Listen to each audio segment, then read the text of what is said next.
Hello everyone, in today's video I'll show you on how you can connect your Razer Blackshark V2 X to your Razer Synapse. So in order to do this, it's going to be extremely simple. Basically, the only thing that we need to do is to make sure that you get the official and updated version of Razer Synapse.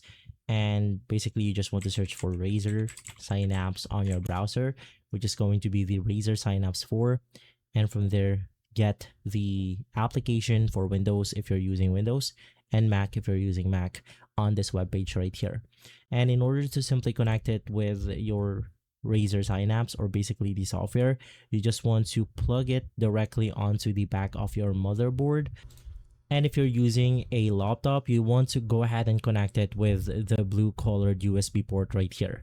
So connect it in, and Razer Synapse will automatically detect your device. So if this video has been helpful, leave a like, subscribe, and follow us for more videos like this. Thanks for watching.